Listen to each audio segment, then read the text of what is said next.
No the best time to drink water. योग्य वेळी योग्य पद्धतीने पाणी प्यायले तर त्याचा शरीराला जास्त फायदा होतो. पाणी हा आपल्या आयुष्याचा अतिशय अविभाज्य भाग आहे. पृथ्वीचा पृष्ठभाग ज्याप्रमाणे 70% पाण्याने व्यापला आहे, त्याचप्रमाणे शरीराच्या 70% भागात पाणी असते. आपण दिवसभर खात असलेले अन्न नीट पचावे आणि त्याचे रक्तात रूपांतर व्हावे यासाठी पाण्याची अतिशय महत्त्वाची भूमिका असते. उन्हाळ्याच्या दिवसात तर तापमान जास्त असल्याने आपल्या शरीराला नेहमीपेक्षा जास्त पाण्याची आवश्यकता असते. असे असले तरी दिवसभरात आपण कधी किती पाणी प्यायला हवे याचे काही एक गणित असते, जे आपल्याला माहीत असायला हवे. प्रसिद्ध आयुर्वेद तज्ज्ञ डॉक्टर डिंपल जांगडा पाणी पिण्याविषयी आपल्याला काही महत्त्वाचे टिप्स देतात. त्या कोणत्या पाहूयात. 1. सकाळी उठल्या उठल्या 200 मिलीलिटर कोमट पाणी प्यायला हवे. पोटातले टॉक्सिन्स, अनावश्यक घटक शरीराबाहेर येण्यासाठी त्याचा अतिशय चांगला फायदा होतो.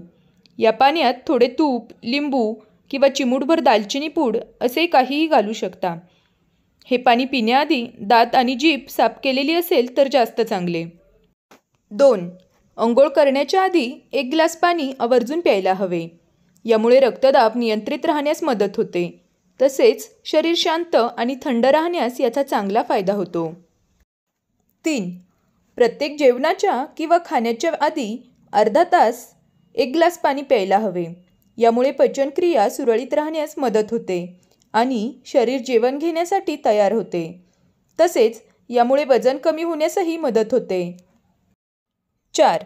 जेवताना अजिबात पाणी पिऊ नये, कारण त्यामुळे शरीरात अन्नापासून तयार झालेला पाचन रस निघून जातो. म्हणून जेवण झाल्यावर साधारण 30 मिनिटांनी पाणी प्यायला हवे. 5. झोपताना आवर्जून ग्लासभर पाणी प्यायला हवे.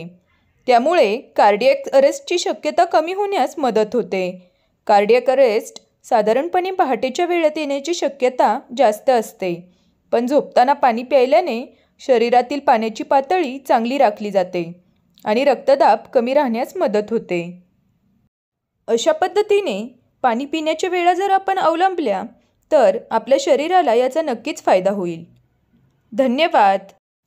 माहिती आवडल्यास लाईक, शेअर आणि सबस्क्राईब करा.